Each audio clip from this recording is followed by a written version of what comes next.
or maybe some reduction strategies.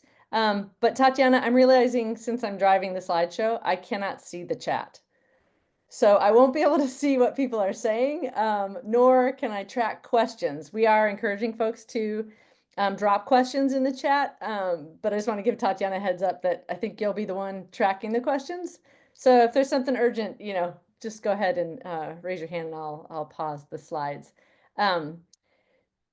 Without further ado, a quick summary of just what we'll be covering in this presentation. For those who might be new to the concept, we'll be talking a little bit about definitions and terms, operating carbon versus embodied carbon, and some related items.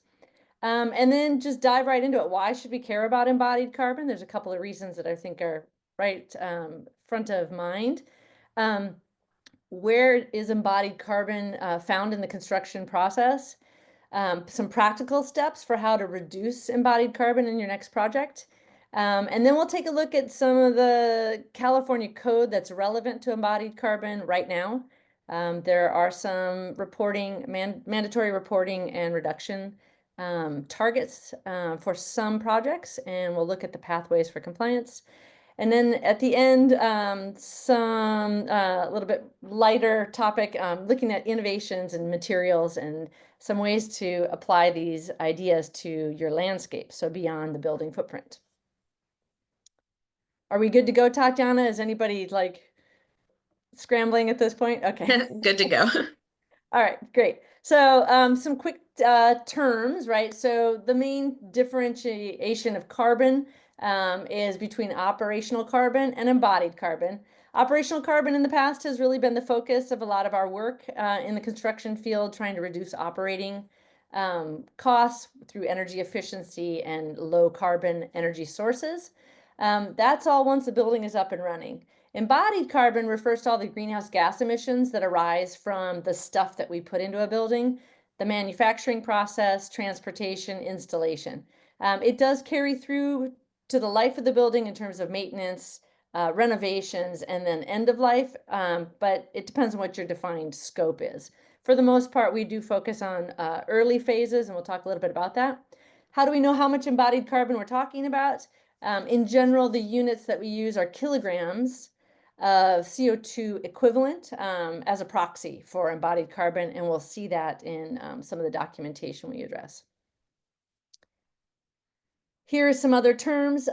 Global warming potential in kilograms of CO2 equivalent is what we'll be seeing it as reported at in EPDs. And I'll get to an EPD in a second. I also wanted to throw in this metric, embodied carbon intensity. Some of you might be familiar with energy use intensity on the operating carbon side. There is an embodied carbon parallel. EPDs, we'll use that term a lot, environmental product declarations, and these are reports from manufacturers about the impacts, the environmental impacts of their products. Not to be confused with HPDs, health product declarations, both of which are relevant in certification programs like LEED, but those documents really refer to health impacts of product manufacturing, the pollutants and the toxins associated with the process. We'll also talk about two terms that are relatively close, LCA, life cycle analysis, and whole building LCA, life cycle assessment. The former is really focused on the impact of a product or a material or a process. It's a more limited sort of document, while the whole building LCA is a much larger assessment and analysis of a building and all its components using information from LCA processes. And then just a quick reminder, a ton is not always a ton. And we'll get back to this when we look at some calcs. But we do see metric tons referred to as capital MT. That's 1,000 kilograms. And then just a regular old ton in British terms is 2,000 pounds. All right. So why care about embodied carbon? Really, the primary thing I want to impart here is the time value of carbon, and we can look at it at two levels. At the project level, the embodied carbon, by definition of a project, is incurred almost entirely in the days and weeks and years, sometimes up until the day you open your building. And so that's a set quantity of embodied carbon reflected here in the green stripes. Once you open the building and you're operating the building, you incur operational carbon. But because of that, that embodied carbon footprint has an outsized role in the overall carbon footprint of your building in the first 20 years. And it might be something up to 80%. You can see the relative areas of the green and the blue. And because we know that carbon emitted now stays in the atmosphere over time, contributing to the rise in concentrations in the near term, cuts and delays in the process of carbon reduction on the embodied carbon side will help buy us some time into the future. At another level, the global level, carbon that we emit has an effect on climate processes. And so here we've got a graph that looks at the overall peak average global temperature that's projected and associated with different carbon emissions levels. Each color represents an anticipated future temperature range. If we were to freeze carbon emissions at current levels, aka no reductions, globally, average temperatures are projected to warm in the range of 3 to 5 degrees over the next century, right? So that's the red line. However, if we're able to begin reducing global emissions now, we set ourselves on curves to lower overall warming in the future. So roughly 10 gigatons of reduction in 2025 right now, shown by that blue arrow, will start us on a path to just 1.5 degrees of warming. But if we were to wait 5 years and achieve those reductions, that same 10 gigaton reduction starting in 5 years in 2030, you can see that it really, that delay sets us on a different temperature curve. And what would be required in 2030 is really almost twice the effort, if we just schematically look at these graphs, right, to get on that same warming curve. So the longer we wait to achieve real reductions, the more dramatic they need to be to get onto the same curve. So carbon reductions now have a greater impact. Okay, one more curve. So how can these reductions be achieved, right? There are many strategies. For the building industry in particular, the path is through understanding sources of embodied carbon. So we see this on the lower end of the curve. And going after easy, low-hanging fruit. And then we work to expand our knowledge in the scope of change to uncover further decarbonization strategies. One feature being early on the learning curve is that there's a lot of low-hanging fruits to be garnered to reduce embodied carbon. And we know specific strategies that we'll talk about that might result in 20, 30, or even 40% reductions at little to no cost.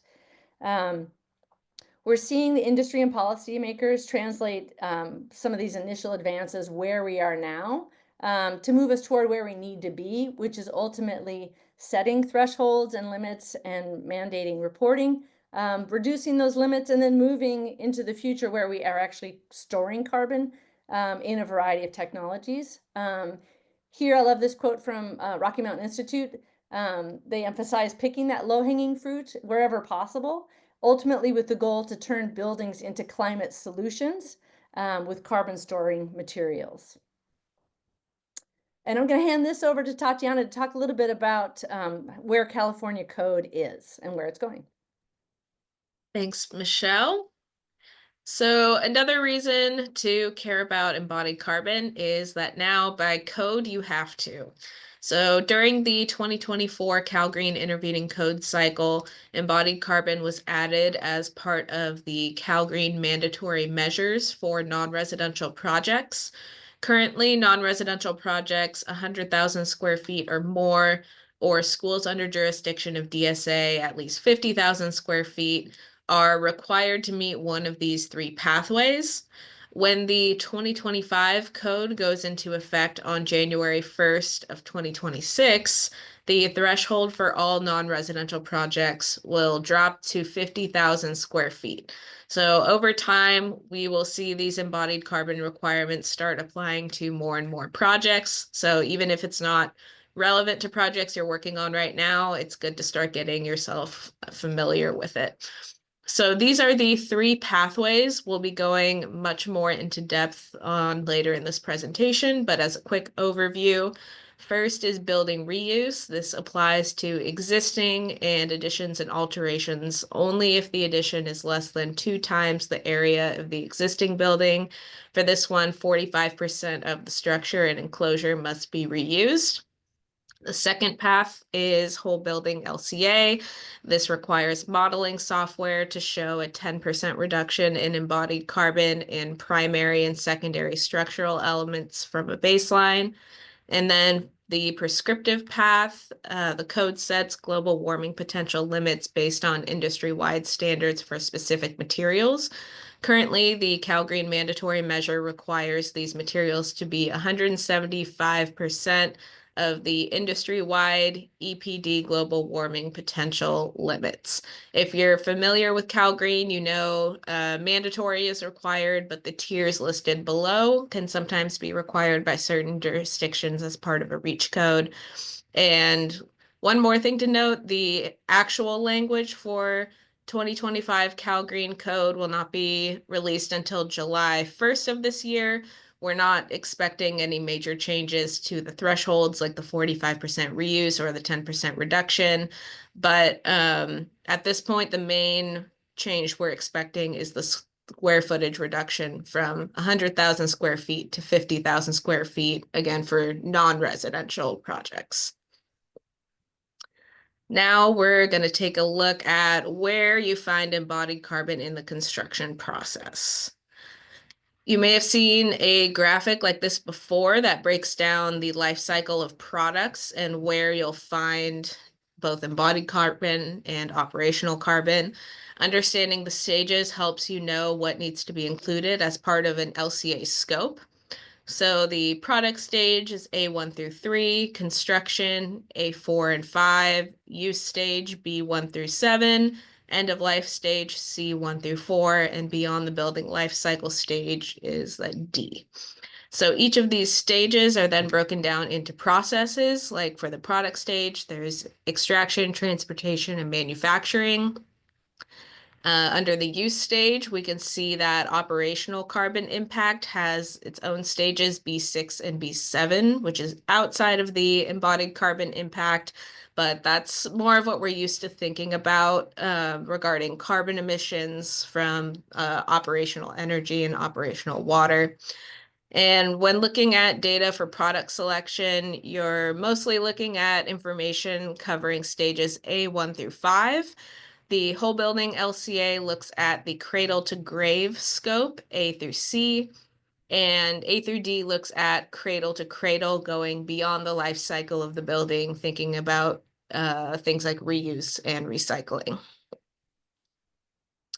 This graphic here shows the relative size of emissions broken down by stage. We can see that the vast majority of embodied carbon emissions comes from the product stage up front. So again, that's A1 through 3, including raw materials extraction, transportation, and manufacturing. Most environmental product declarations report the emissions in that stage, so we do have a pretty good data set on emissions in that range, and that can help with product selection, which can have a big impact on overall embodied carbon. And for some materials, such as concrete, as much as 90% of embodied carbon emissions can be from that product stage. And this is another way to look at when in the life cycle embodied carbon is incurred. We can break it down by, major building components, material categories, and then specific materials. So to start here on the left, we can see that the impact of the A1 through 3 life stage is, about 93% in this representation. And primary structure represents the bulk of that, right? Floors, walls, and foundation with concrete and steel representing over 90% of the actual material in those components. And then if we break it down further, the ready mixes represent the vast majority of the concrete emissions. And then within metal, steel, we've got rebar, structural steel, and some other steel and iron and aluminum sort of more evenly breaking down the impacts of steel. And this graph is from a new report from the Carbon Leadership Forum that looked at almost 300 buildings of different use types and different primary structural systems to understand where the biggest embodied carbon impacts are. They used the ECI, embodied carbon intensity metric, to look at embodied carbon emissions per square meter. So depending on your project type, different building uses will have different average amounts of materials. So again, concrete and steel are the two largest contributors. But for example, a warehouse and storage facility, concrete is going to be approximately 57% of your embodied carbon intensity versus a transportation hub where your concrete may be only 21%, but steel is 44%. And additionally, thinking about your building's primary structural system. Is it a concrete building, steel building, wood building? Overall, just a reminder that we need to consider the building type and structure to determine where you can make changes that will have the highest impact. And in this report, the Carbon Leadership Forum states that on average, across all building types they looked at, 10 material groups make up 90% or more of project embodied carbon impacts. So that includes concrete, steel, insulation, gypsum, wood and composites, aluminum coatings, flooring and tile, glazing, and cladding. So those are the product categories that should be prioritized in decarbonization efforts. And can I note, Tatiana, I always love this slide because whereas it's kind of fun to get excited about, finished materials that might have these great reports about, reducing their embodied carbon footprint. Really, it's important to come back to these really heavy hitter materials, and it helps inform project teams and be efficient with their efforts. It's a great slide. Absolutely. So here we're going to look at a few high impact material strategies for cost-effective low carbon product specification. Concrete, again, has the highest embodied carbon reduction potential at none to low cost premium. For this one, you can substitute cement with alternative cementitious materials.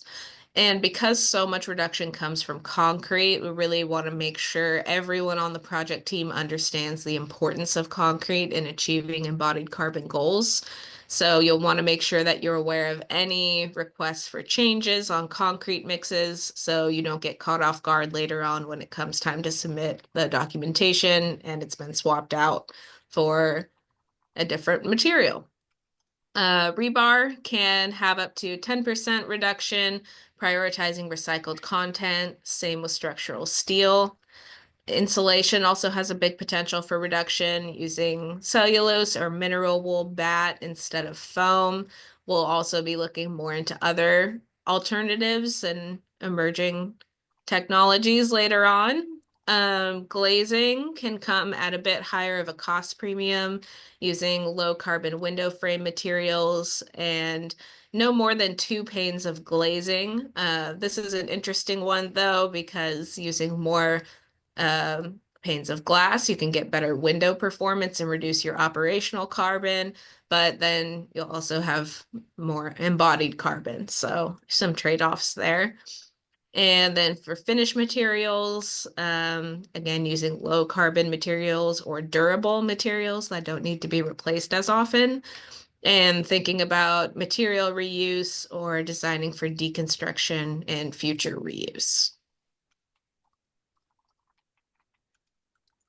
So, building on the primacy of concrete and steel in the carbon reduction process, we want to mention here some work being done in the field of structural engineering. A lot of emphasis is on architecture and design, owner preferences, but really with the advent of this effort, the SE 2050 challenge with the support of the Carbon Leadership Forum, some of the work is really being drawn into the structural design and specifications as well. And through them, an important parallel strategy for carbon reduction is being developed, which is material efficiency. So in conversations about reducing project operational emissions, first, the focus is on energy efficiency to reduce overall energy demands. And then to address remaining energy use, renewable energy is specified. And this is sort of a process that most of us are familiar with at this point.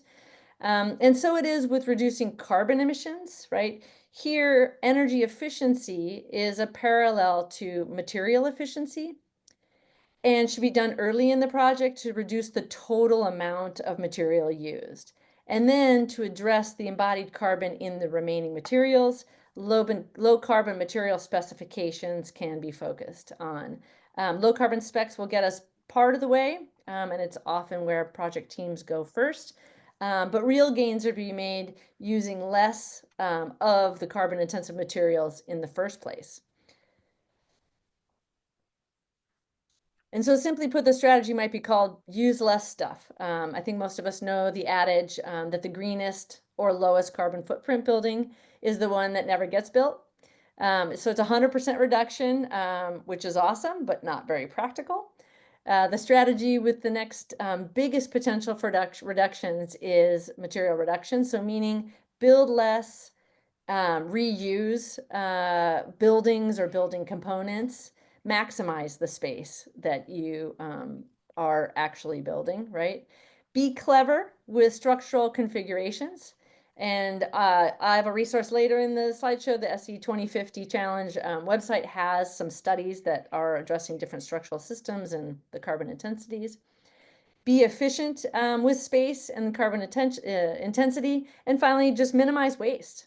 And only after all this work has been done do low carbon specs have their day.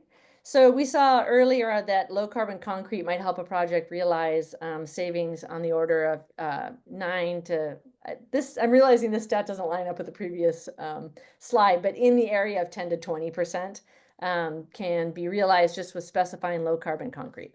And for comparison, it's estimated that reducing structural spans or shape optimizing reinforced concrete floors can result in up to 70 to 79% reductions respectively in those structural systems. And if you want to read more about this, I do have a source at the bottom here, a very recent article kind of looking at some of these questions. Some specific ways to approach using less stuff are laid out here as well in this sort of step approach to material efficiency. And so if we take a baseline building on the left, it steps toward an optimized building and with that achieves EC targets are laid out. Specifically, they first show that you should look at optimizing design loadings and reducing spans. And the pop-out graphic there shows relative global warming impacts of different structural systems. So on the left, 3, there's sort of concrete intensive structural systems. In the middle, it moves to more masonry and steel framing. And then the 2 on the right are wood frame with timber and shear walls. So you can see, just relatively speaking, how changing the fundamental structure of the building can have an impact on overall global warming potential. And here we can summarize sort of the broad swath of strategies that we've been discussing in a cheat sheet of sorts, the top 7 design interventions that you might want to look into.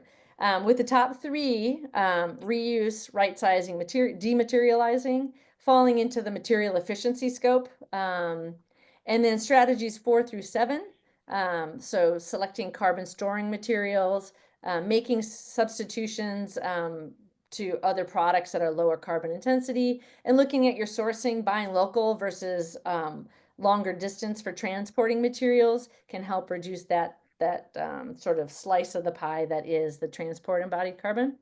And then keeping in mind the circular designs, strategy number 7, both reduces the end-of-life carbon footprint, so when we deconstruct a project instead of demoing it. And in some cases, the materials that we'll be talking about a little bit later, planning for circular design provides raw materials for some new carbon storing technologies to then circle back around on reuse. All right, so now we're going to dive into CALGreen code and some compliance pathways, and I'm going to let Tatiana explain our, or do I get started? Tatiana, am I first? I am first. You're first with building reuse. Okay, here we go. Sorry. So here's just a reminder of what CALGreen has laid out in terms of thresholds and targets and requirements. And we're going to take each strategy in turn. So the building reuse, the whole building LCA, and the prescriptive approach. So building reuse, not that we want to bore you with text, but we did want to provide the code text just for reference because we will be giving you the slides afterwards. So here's the code language, right? And for building reuse, there's a couple of things to note.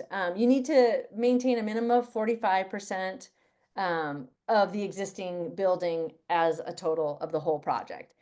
The scope of reporting is just the primary structural elements and the existing building enclosure. And notably, there's an exclusion for window assemblies, insulation, and any hazardous materials. They don't want to disincentivize changing these materials out because they can both provide a more healthy building and a more energy efficient building.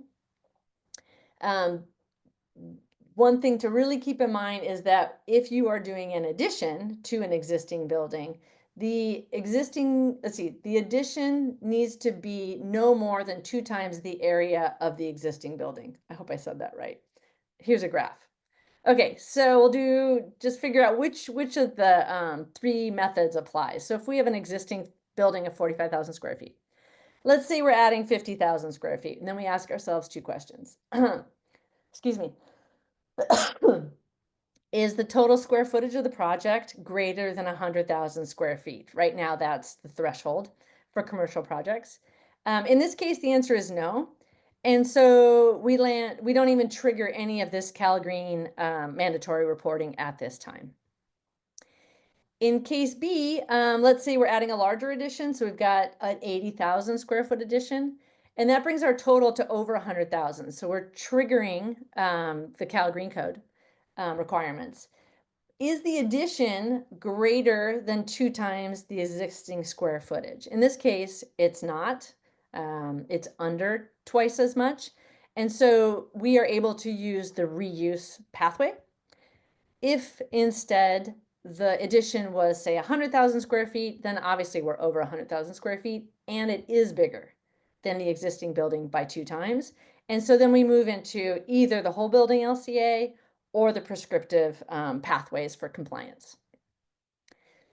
So if we're just going to focus on reuse, it's pretty simple. The graphic at the bottom is the reporting form, right? So let's say you're just going to fill out maybe 10 fields. So you fill in the area of the existing building, the area of the aggregate addition, so 45,000 and 80,000 square feet here. And then just threw some dimensions up here to make sense of the graphic we'll get shortly. A reminder, we're focusing on primary structure, building enclosure, and we're excluding windows, insulation, and hazardous materials. So internally, you might just develop your own spreadsheet for tracking these. I kept it really simple here. Looking at existing building square footage, pulled up metrics for the perimeter foundation, concrete floors. It's we'll call it a CMU wall building. They've got some lateral beams, and I've got the windows in there. And on the enclosure, we've got a roof, no wall framing, maybe some exterior cladding that is removable, and then we can put it back on. And so you total those up and then add them into the existing total area column of your reporting form. You do the same calcs for the retained structure. So here I'm showing we kept the perimeter foundation, we kept the floor. Maybe we demoed half of the CMU walls, took out the lateral beams, and then here you can see I'm reusing 0 of the windows, but that's not going to affect our overall calculations because they're excluded, right? So then we're redoing an entire roof. We don't have any wall framing, and then I'm going to reapply my exterior cladding in some sort of miraculous moment.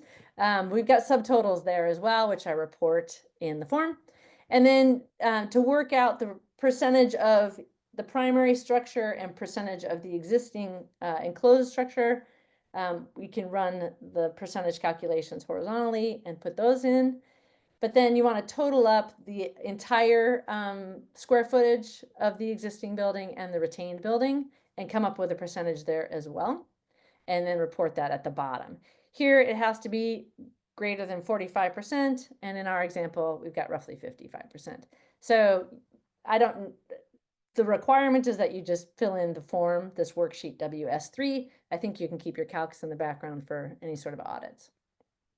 Okay, I'm going to hand it over to Tatiana to look at whole building LCA. Thanks, Michelle. So the second strategy, the whole building life cycle assessment, requires modeling. It includes the cradle to grave scope. So that is stages A through C, including the product stage through the end of life stage. The mandatory measure requires a 10% reduction in GWP from baseline over a reference study period of 60 years. The building components included in the scope are glazing assemblies, insulation, exterior finishes, footings and foundations, structural columns, beams, walls, roofs, and floors. So notably, the main difference between the material scope in this method and the building reuse method is that this assessment includes glazing and insulation in the embodied carbon calculations. We get a lot of questions about how to find the baseline, and CALGreen code directs you to these ASTM guidelines that state that the baseline building must have the same location, orientation, size, function, and space conditioning as the proposed building. And the baseline materials must be based on a typical design or construction practices for a project of that type in that area. So architects we've worked with often generate the baseline off of materials they've used in similar projects. This slide shows building elements that typically have higher embodied carbon, which corresponds to what needs to be included in the whole building LCA scope. CALGreen's goal is to focus in on the big ticket items, including mainly building envelope and structure, plus footings and foundations. Finishes can also have a significant impact depending on what they are. They're not required in the assessment at this time, but are optional to include, as well as landscape and civil. We want to keep in mind that what we're covering here is specifically the CALGreen material scope. There are other rating systems in our experience that do require a broader scope, which we'd be happy to discuss a little further in the Q&A at the end. But just be sure whether you're doing CALGreen or any other kind of embodied carbon analysis that you understand the scope of what materials need to be included. So what does CALGreen documentation look like for whole building LCA? The LCA software will allow you to generate a report summarizing the GWP reduction. It might look something like this graph and table. You'll put that information into some kind of a summary showing the calculation, like this form provided by CALGreen. You'll include those in the construction documents along with worksheet 4 signed by a design professional of record that just confirms the 10% reduction is met following the guidelines for the baseline building. And then a copy of the whole building LCA along with maintenance and training information should be in the operations and maintenance manual. Here are some of the software options CALGreen recommends for the assessment. There are many more out there. Athena and One-Click LCA Planetary are free. Some paid options include Sphera, SEMA Pro, and Tally. Tally in particular has a Revit plugin that allows you to use your already built Revit model to do the analysis so that you don't have to create an additional model. So this is just an example of what a project looks like in Athena. It is a typical trunk and branch structure, very similar to an energy model, if you're familiar with those. You go through and describe the building assemblies, and the software gathers carbon information for you. It calculates a bill of materials and the associated environmental impacts. And users can also import their own bill of materials from any CAD program.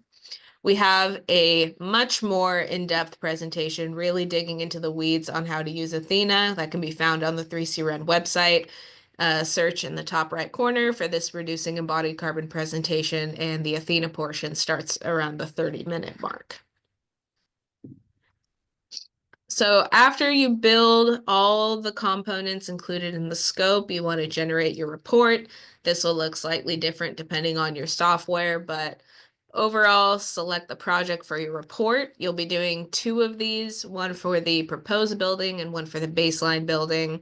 We want the report format to be a table because we need numbers for the calculation. Select detailed LCA results, and we want it broken down by life cycle stage. Then click Show Report, and it'll look something like this, which is a little intimidating, but for our purposes here, we're only looking at the first row that says global warming potential.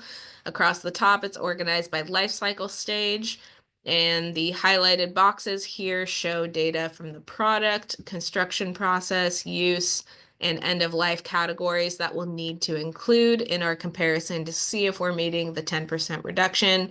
Again, you'll be doing this for baseline and proposed, so you'll have 2 reports to compare the values. So this is that worksheet from earlier. Right now, this is worksheet 9. It's not required by CALGreen yet, but it might be required by your enforcing entity. And even if it's not required, it's just a good tool to use to demonstrate compliance. It includes stages A through C, covering cradle to grave.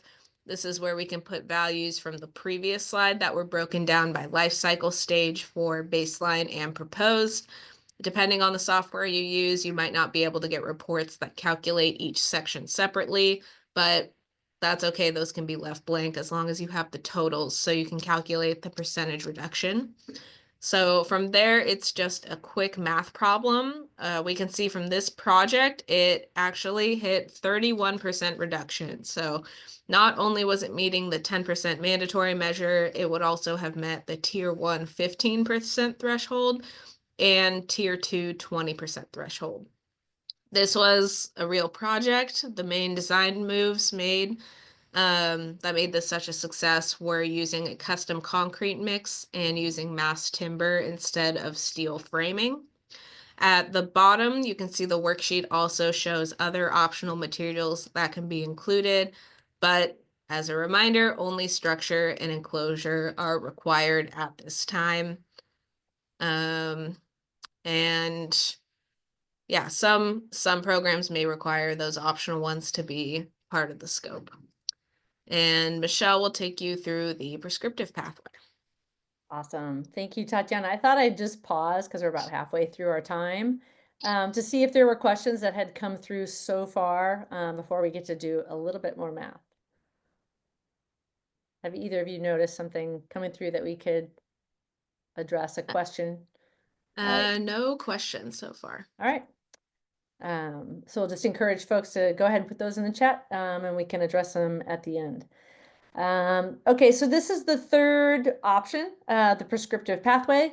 The code language here refers to a table 5409, which we'll see shortly. And in that table, there are specific materials called out. It's a limited set of materials. And then using GWP data from type 2 EPDs, or type 3 EPDs, sorry, you then determine what your impacts are. These type 3 EPDs can be either product specific or factory specific. There is a different treatment for concrete. It's singled out partly because there's so many different mixes for concrete that perform differently, right? Concrete being a major component of the embodied carbon footprint of a building, and the type of binder used being seminal to that, which affects strength. And so often for concrete, the EPDs are generated at an industry-wide level based on strength. And so those are acceptable for the reporting on your concrete footprint. Here's that table, 5409. The top half has really just a limited set of materials that are required for reporting for the prescriptive pathway. Certain glass, steel, and insulations. You'll note on the right, there's units of measurement. At least one of those is going to be changing in the upcoming update. So I just noted it there with an asterisk. And then the bottom half, oh, sorry, and these materials are generated out of the Buy Clean California policies for infrastructure projects. The bottom half of the table is the concrete half. You'll see it's broken down by PSIs and the strength of and type of the ready mix. All of the data for reporting for this will be found in the GWP element of your EPDs, and we're going to talk a little bit how to find those.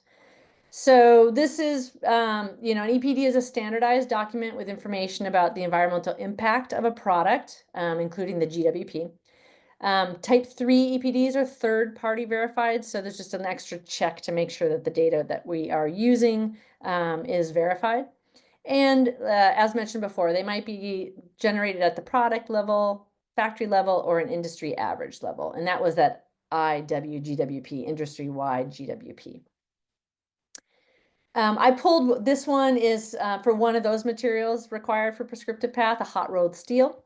And I pulled it from a tool called the EC3 tool, the Embodied Carbon Calculator tool, which is provided by Building Transparency. It's available for free. I think it's still in beta. You just set up an account and you can dive right in. Here, I've started with construction materials. They list, concrete, masonry, sheathing, finishes, and I selected structural steel and then hot rolled steel.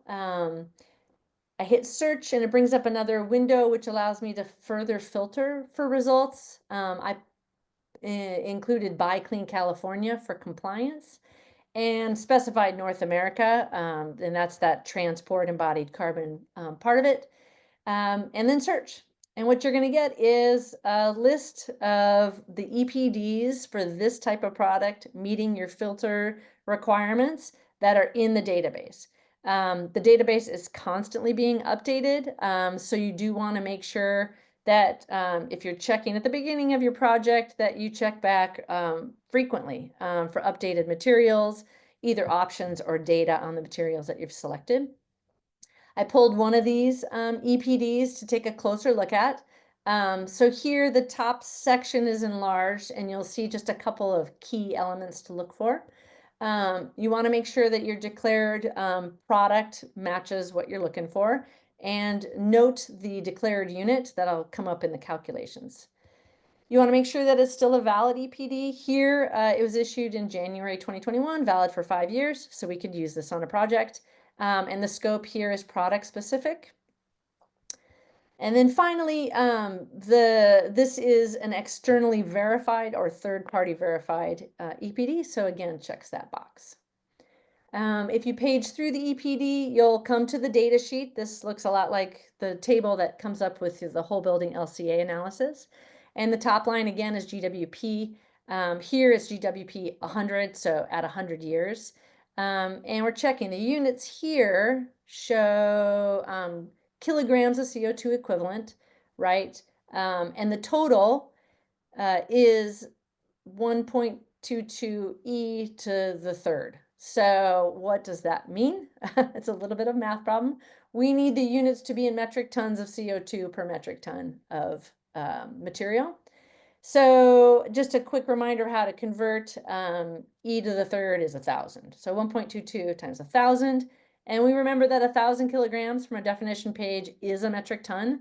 And so just swapping out the units works for this particular product, right? And that e to the third becomes just a metric ton of CO2 per metric ton of material, which is a lot, right? So then, I'm sorry. Then how to report it. There is no form for the prescriptive pathway at this point, unlike the other two pathways that we discussed already. But documentation to demonstrate compliance might look something like this table, where you've got your required materials along the left side. And again, this is the top half of the table, non-concrete. Listing your manufacturer, your allowed GWP, which is found in that central column. Here I've highlighted For hot rolled steel, the acceptable maximum is 1.22. For our product, we just pulled up an EPD and we saw that ours has a carbon footprint of 1.22 metric tons. So that one would comply in the prescriptive pathway, and you work your way through the materials that you've actually included in your project. If we take a look then at the concrete, so the second half, and we're almost done with compliance, and then we'll get to some fun stuff. The concrete is actually done slightly differently. It's through a weighted calculation. Here's the equation. So I'll decipher it for you. I speak a lot of languages and I'm learning to speak concrete.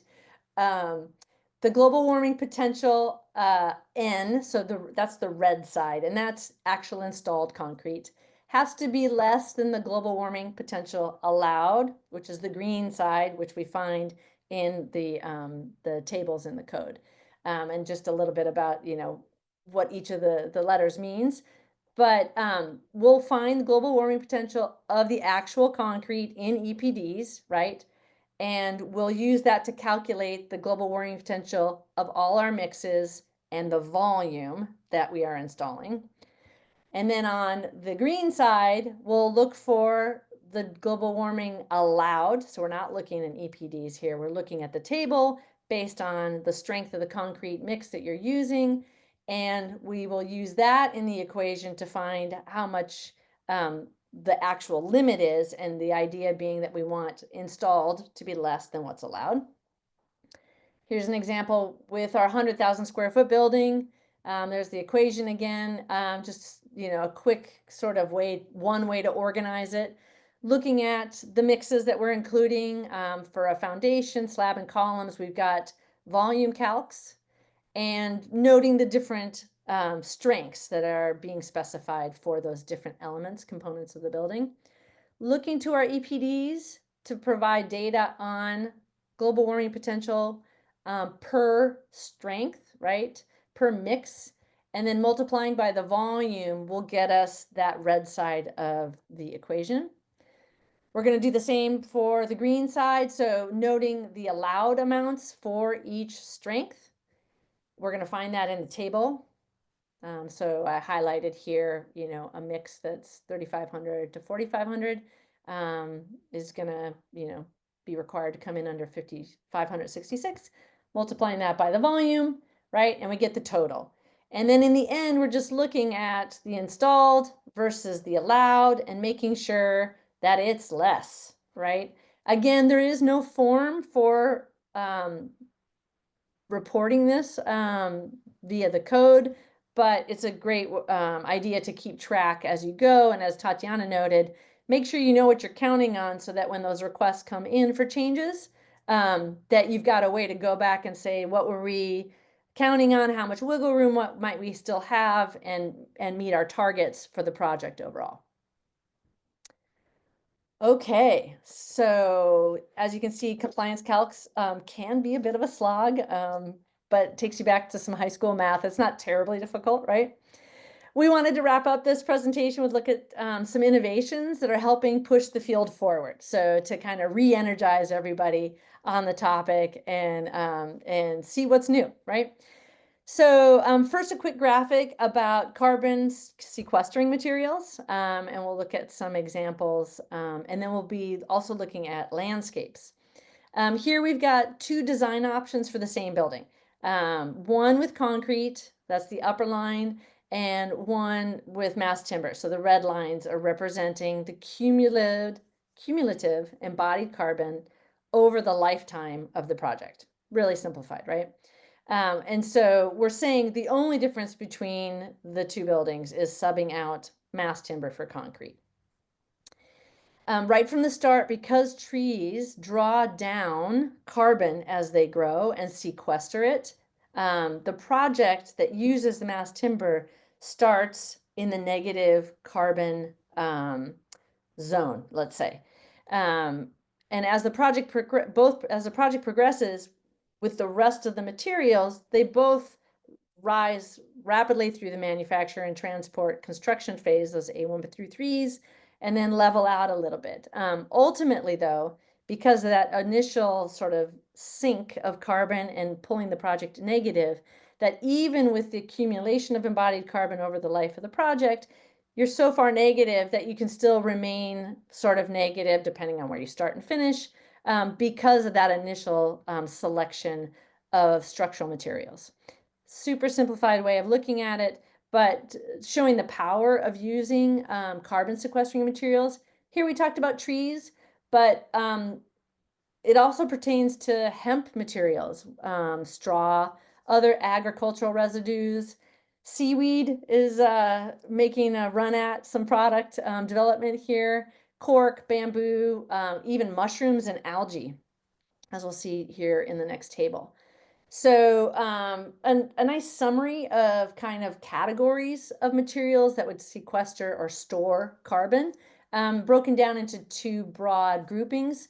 The upper being biogenic carbon storage. So these are the ag products, purpose-grown crops, even lab-grown materials. That's where the mushrooms, the mycelium come in, right? And then the lower half being organized around more of a chemical process, mineralized carbon storage, where we've got biomineralization, captured carbon, pulling it out of the air with chemistry, and then biochar, which Tatiana will talk a little bit about.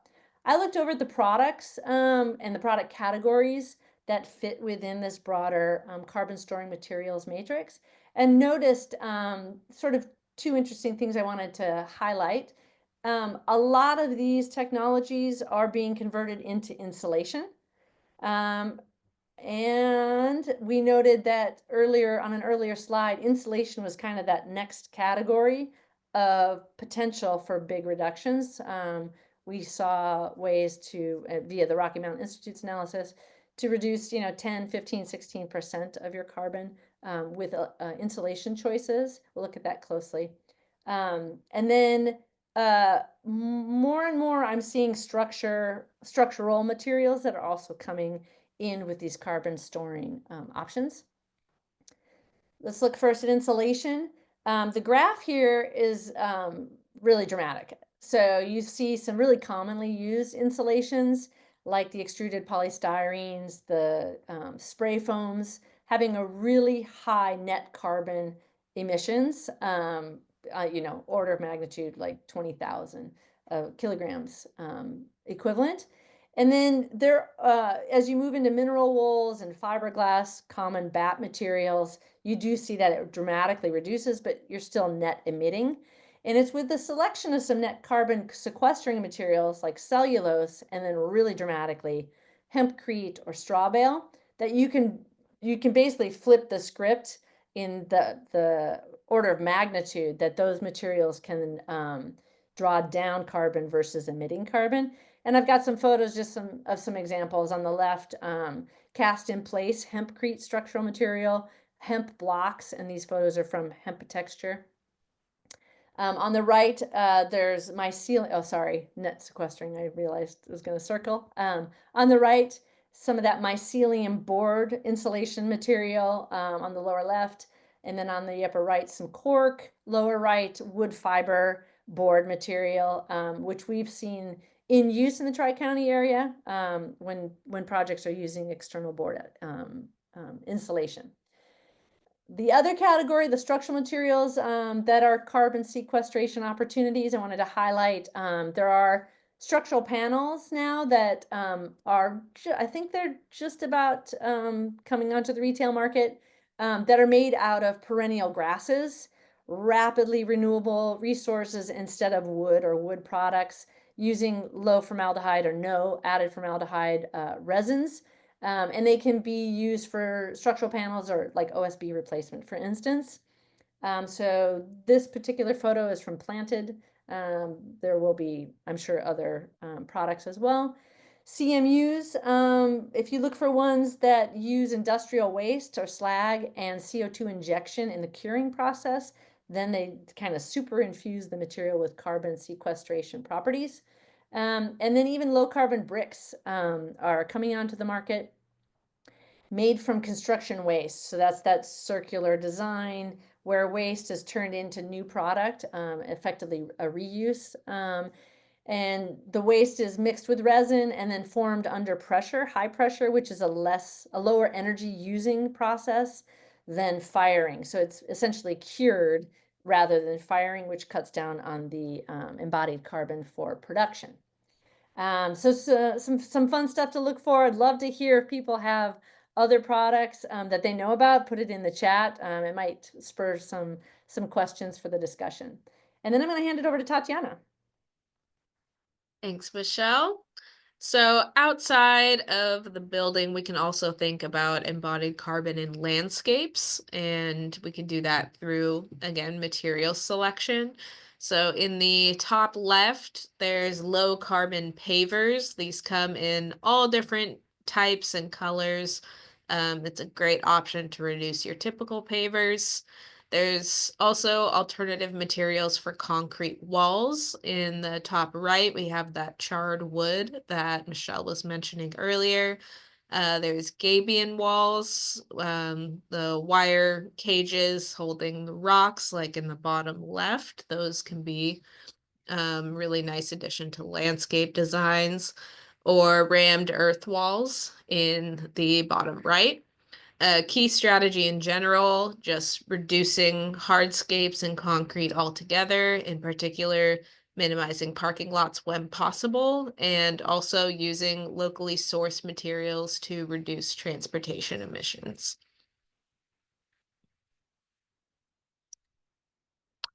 So a big part of the discussion of carbon sequestration in landscapes is about biologic carbon sequestration in soils. Earth soils contain 2,500 gigatons of carbon, which is more than 3 times the amount of carbon in the atmosphere and 4 times the amount of carbon stored in all living plants and animals. Our soils remove about 25% of the world's fossil fuel emissions each year. So it's really important to have healthy soil because it retains nutrients, holds water, filters pollutants, in addition to sequestering carbon. I like this diagram. It shows how plants take CO2 in from the air. They'll store that in bark, tissues, and root systems. And in this diagram, we can see different types of plants bring that carbon down to different depths depending on those root systems, which is really critical to soil health.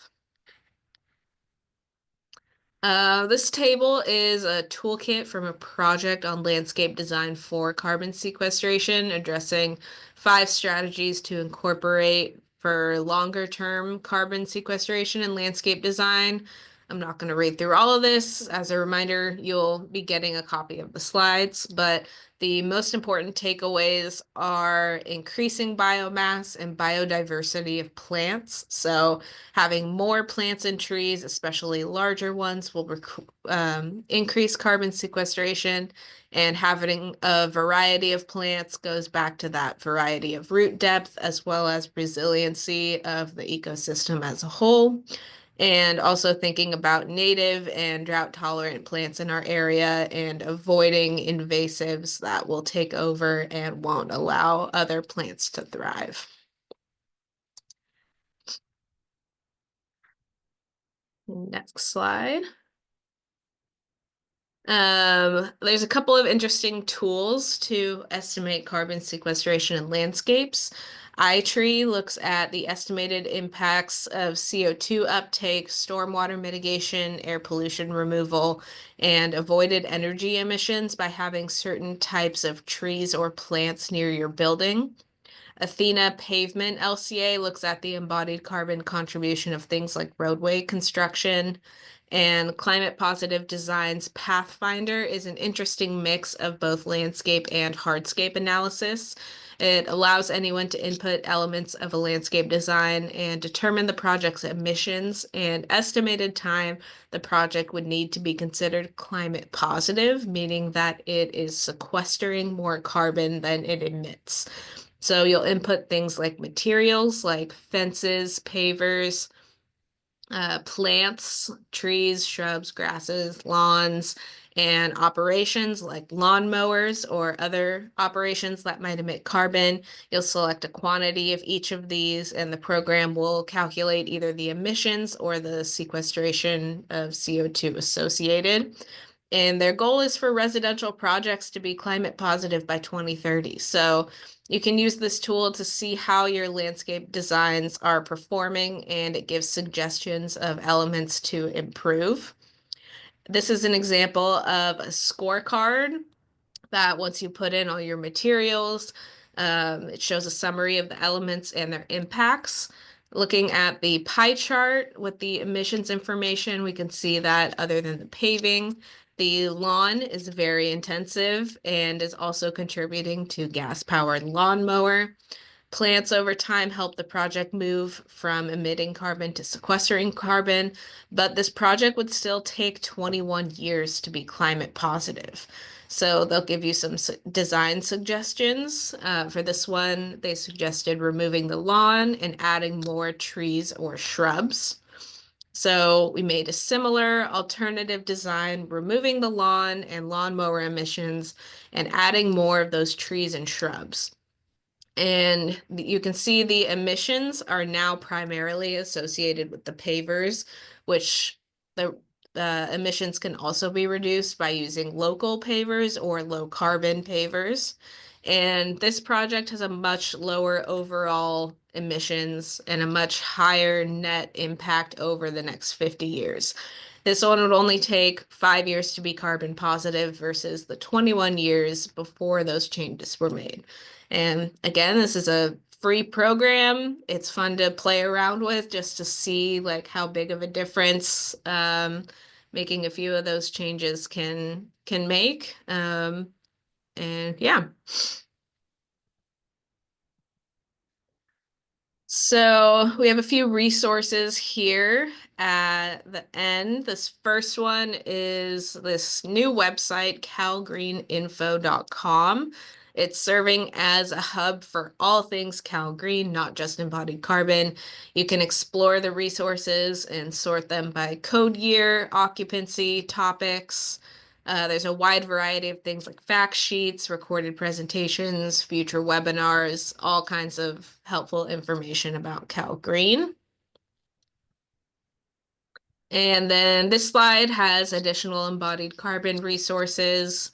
Carbon Leadership Forum has a lot of great information, emerging studies, SE 2050, Carbon Smart Palette, and the EC3 tool. So we encourage you all to explore those and get familiar with different resources. Yep, and this is where I also get to plug another one of our wonderful 3C-REN programs, which is our Energy Code Coach service, which we do with these great folks at Balance Green Consulting and other local experts. And you can either call us or submit a form online, and you'll get a response within about 24 hours, and we can answer any of your questions about Title 24, Part 6 or Part 11 for free. So it's a really great program, and we're really happy to have experts like Michelle and Tatiana and their colleagues there to answer any of your questions. So please take advantage of that service. And yes, if you're looking for continuing education units, if you ended up putting that in your registration, that'll automatically, we'll make sure to take care of that on our end. If you forgot to include that, just send an email to Chloe, and she'll make sure you're taken care of. The slides and the recording and the survey are going to be in your email in the next few days, and we have a list of some upcoming courses. And with that, we have tons of questions, lots of discourse in the chat. So I'll stop talking and hand it back to our experts. Thanks so much for the engagement. So take it away. Awesome. I figured out how to get the chat open and be driving the, the It's a slides. challenge. It's a I know, challenge. 5 years into Zoom. Okay, here we go. So great. Yeah, and I did have a chance to read through some of this. Should we just start at the top and work our way? Christian's got a question. Speak to the regional local availability and cost delta of the SCMs that are needed for low carbon concrete mixes. So I'll start. Tatiana, if you want to chime in, go ahead. In the projects that I've been involved in that were really sort of taking their carbon footprint seriously, my sense was that there wasn't a cost delta in the material cost itself. We had a project that was able to sort of specify the mix it wanted. There was a lot of back and forth with the local manufacturer, but I don't think I saw a delta in the cost itself because of the materials. I think where most of it gets incurred cost-wise is just scheduling and time. So the time is money, curing time is money. And so just picking up on what Tatiana, said, there is incentive for people to move away from lower carbon concrete mixes. I don't think it's because of the material cost. It's really, oh, we're behind schedule. We've got to make up some time. And then, you make a decision in that interest and you lose out on the work that you've done to reduce the carbon. Tatiana, did you have anything to add on that? No, I think you've kind of covered it from the stuff we've seen. The low carbon concrete mixes aren't really adding a much higher cost material wise. Yeah, I should say if there are sort of proprietary admixtures that are contributing significantly, then that, because they're proprietary, they might be adding a little bit more of a cost premium. But in general, it is a no to very low cost premium to bring your carbon down, as we showed in some of those graphics from RMI early in the presentation.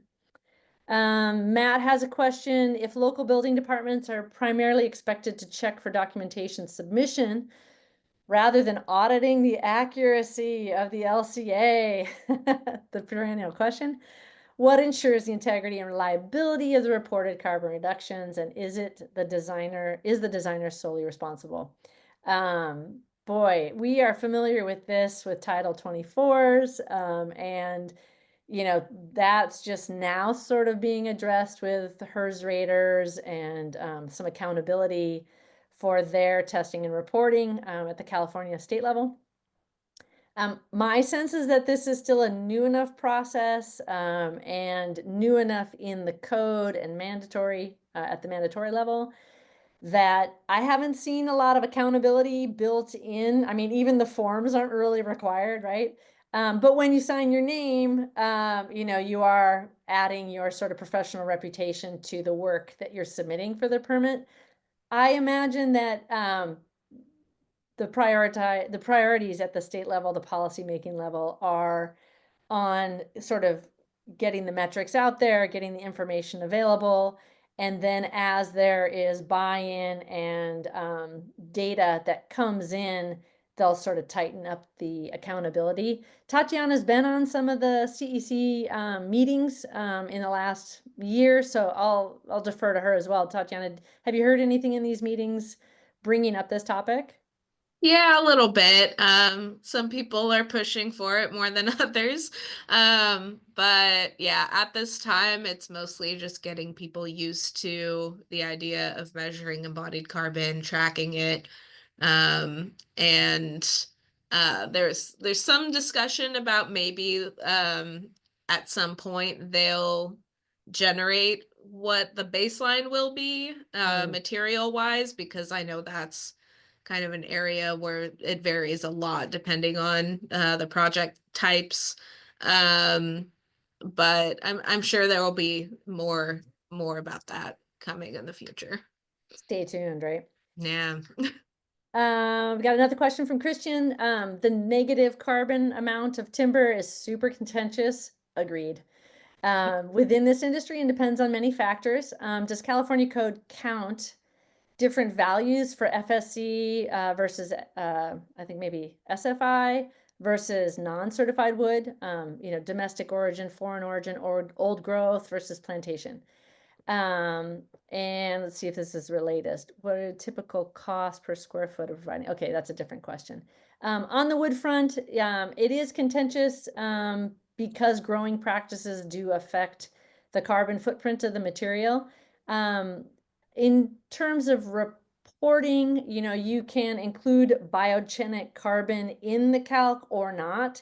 And again, it'll be sort of depending on what you're doing the calculations for, what that scope includes. For California, I think it would only show up via the EPD. So in the whole building LCA, if you're including wood in your calcs, then you're including an EPD for that wood.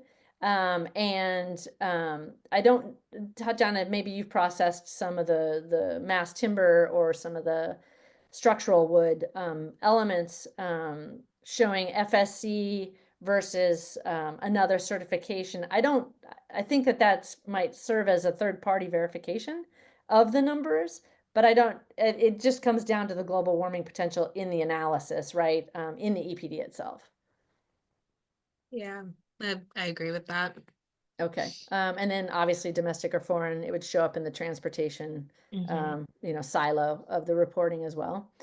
And part of the contentiousness about it is that early forests actually emit more carbon in the early growth than later in their growth. And so there is that time value of carbon element that gets a little bit tricky. So if you're using wood and it's being replaced by forestry practices that, are diminishing the capacity for carbon sequestration in the near term, then, the calculations get a little trickier. Hopefully that answered your question. Christian, you've got a follow on, although only slightly related. What are you seeing as the typical cost per square foot of providing LCA or whole building LCA? So we don't do LCAs for projects, so I have no idea what the industry is reporting for costs on that. Whole building LCAs, we've done, let's see, probably a handful at this point at that scale. And it's like Tatiana said, it's a lot like energy modeling. So what are you seeing, Tatiana, in terms of, can you compare it to cost for energy modeling? What are the variables? I think it depends. There's the element of like if you already have a Revit model built and you're importing that into Tally, you're saving a lot of time and energy creating another model.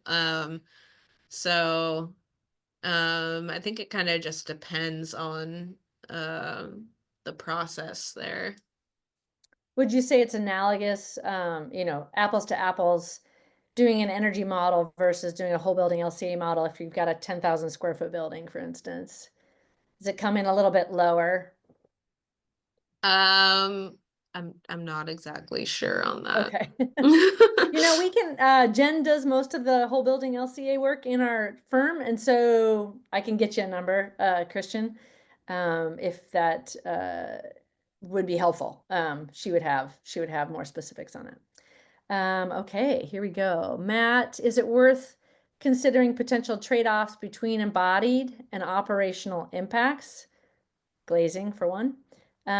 If operational energy is excluded from whole building LCA scope, how do we encourage integrated design that optimizes for total lifespan carbon, considering potential trade-offs between embodied and operational impacts? Okay, I'm fried. I don't have a ready-made answer. Matt, can you come online and maybe explain your question a little bit more? Are you still there? Yeah, I'm here. Okay. It's just the obvious question when we've got these dueling kind of systems and strategies to have to deal with. So we're asked to do LEED possibly or LBC. Yeah. They have operational costs associated with it. The strategies become holistically concerned about operational energy. And then we have CALGreen and we kind of have a more streamlined, just worry about embodied carbon. So I feel like you're taking your eye off the ball, maybe. It's hard to have strategies that cater to all of this at the same time. And so if we could identify the trade-offs that potentially exist, I mean, you would want to avoid selections that are in that group of like, oh, these are trade-offs where winning in one strategy is a loss in the other strategy. That I may have made it more confusing. I'm sorry. Yeah, I mean, I see Andy's online here too, so she might have some thoughts. I put the example down there, like if you had a building reuse, Yeah, and you're doing the method where you just have to worry about like the shell of the building, but there's going to be all these other impacts of the intense operational cost of, putting all new MEP in, and that would be like a whole strategizing and a lot of budget spent on figuring out all of that. But I feel like we're just sort of being pulled a little bit in separate directions because it's not one integrated system. right. I mean, it is sort of apples and oranges together in project development. I see Andy nodding her head, so feel free to jump in here. The thought that comes to mind is California Energy Code has been pushing us toward operational carbon savings, for decades. And when bringing in embodied carbon, not that it's irrelevant, to the operation of a building, it's largely on the front end of a building construction. That graph where the embodied carbon is kind of set the day you open the building. So the calculations aren't always going to, take into account MEP systems. There's, it's a limited scope at this point. Whereas MEP systems will affect the operational carbon of a reuse going forward. The embodied carbon would be like the steel that it's made out of. And those are largely even out of the reporting scope at this point. There are some programs where you can include it. But I hear you that it's sort of adding on to all the elements that you have to consider simultaneously, everything all the time, all at once. Yeah, that's really what I'm getting at. Andy, It's like our anything you wanted healthcare to add? system. It's like too many systems on top of systems on top of systems. Right. Right. No, I mean, I think that it's just it's more of a discussion point, and it's something that we need to keep our eye on. I think it's something we've struggled for a long time in terms of like, do you replace your inefficient refrigerator? Oh, but it's only 5 years old. Oh, but it's, you know what I mean? So I think that we have those conversations all the time. The advantage that we have is that the energy code has progressed closer and closer to being zero net energy in terms of, and going towards zero net operational carbon by requiring both a baseline of energy performance, efficiency of using less energy, and then renewable energy. And now, of course, these current cycles adding battery storage. So we're supporting a whole grid. And so if you, in the example that you use, if you're looking at a building reuse, you're evaluating the equipment. Is it going to be able to measure up to kind of even just that baseline performance?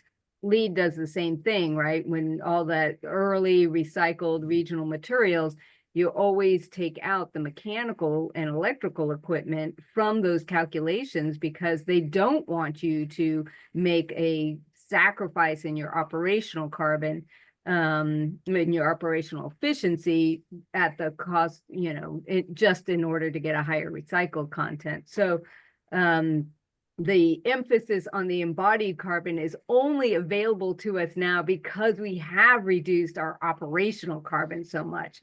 20 years ago, who cared about embodied carbon? It was just about operational. So now we have a privilege of having this conversation. One final thought then, based on what you just said, wouldn't chasing the operational costs, which we've been doing, it's going to require, like, for example, like if it's a reuse, all new fenestration, and you're like hunting down for performance, right? You're selecting for performance versus embodied carbon.